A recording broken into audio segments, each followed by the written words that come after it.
बुनियादी ढांचे पर जो बजट आया, जो बजट दिया गया है, उसको लेकर विवाद भी हुआ। इंफ्रास्ट्रक्चर पर कितना खर्च होगा, कितना खर्च कर रहे हो, यह सवाल केंद्र ने पूछा था। लेकिन यह बजट क्या कहता है, यह जानने की कोशिश करेंगे। हमारे साथ 3 मेहमान लगातार जुड़े हुए हैं। सबसे पहले डॉक्टर R.K. आर्य अर्थशास्त्री हैं, उनके पास हम जा रहे हैं यह जानने की कोशिश, समझने की कोशिश सर आपसे। 78,800 करोड़ का बजट जिस तरीके से कैटेगराइज किया गया है, क्या समझें? 5 भागों में ये विभक्त किया गया है। 78,800 करोड़ का बजट, जिसमें 16,570 करोड़ जो है एजुकेशन के लिए हैं, 9,500 करोड़ हेल्थ के लिए हैं, 21,000 करोड़ इंफ्रास्ट्रक्चर के लिए है, और रोड ट्रांसपोर्टेशन के लिए 9,700 करोड़ हैं, और चाइल्ड एंड वीमेन डेवलपमेंट जो है उसके लिए 4,400 करोड़ है। तो इस तरह से ये टोटल 78,800 करोड़ का रहता है। परंतु इसके अंदर एक बात जो सीरियस छिपी हुई है जी, कि हेल्थ और एजुकेशन पर कोई इंक्रीज नहीं है। इसका मतलब ये है कि जो आप नए स्कूल तो नहीं बनाते हो, क्लासरूम जरूर बनाते हो। पिछले सालों में 10-12 हज़ार क्लासरूम बनाए हैं। इंफ्रास्ट्रक्चर जो है वो जो हार्ड इंफ्रास्ट्रक्चर है उसको स्ट्रॉन्ग करते जा रहे हैं, परंतु जो सॉफ्ट इंफ्रास्ट्रक्चर है कि कितनी वैकेंसीज टीचर्स की खाली है, कितनी प्रिंसिपल्स की खाली हैं, इस तरह से उसका कोई लेखा जोखा नहीं है।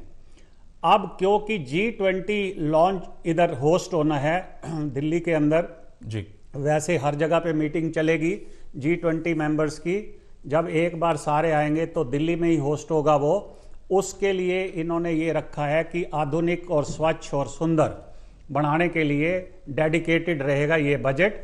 और इसलिए ये कहा गया है कि सड़कों का जो निर्माण है वो तेज़ी से किया जाएगा। फ्लाईओवर जो करीब 16-17 है उनको तेज़ी से किया जाएगा, और सारी जो इंफ्रास्ट्रक्चर की चीज़ें हैं उसको सुंदर कर लिया जाएगा, ताकि जो अपोजिशन बीजेपी से चैलेंज आती है उसको कहीं रोका जा सके। ठीक। परंतु जब आपका हेल्थ बजट ही नहीं बढ़ रहा, आप एक आम आदमी के लिए काम कर रहे हो, पहले से भी उनके आउट ऑफ पॉकेट एक्सपेंसेस बहुत ज़्यादा हैं।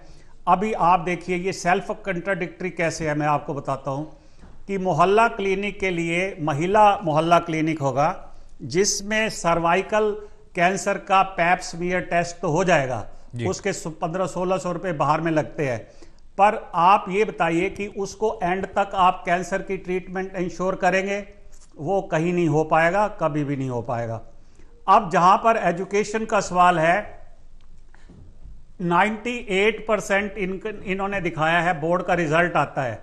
आप ये देखिए कि कितने लोग 9वीं को रिपीट कर रहे हैं, कितने 11वीं को कर रहे हैं।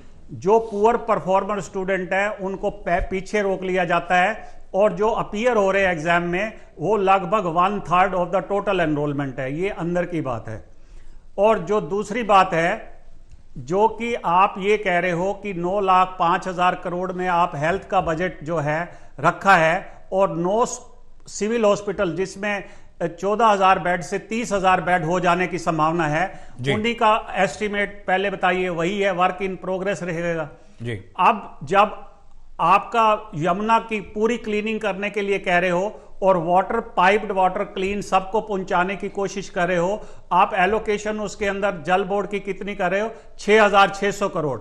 तो वही बात है कि आप सीवेज ट्रीटमेंट प्लांट भी लगाएंगे और सीवेज कनेक्शन भी देंगे, वो कहां पे पूरा होगा? क्योंकि बजट का साइज 75,800 करोड़ से जो रियलाइज्ड हुआ वो तो 72,000 करोड़ हुआ।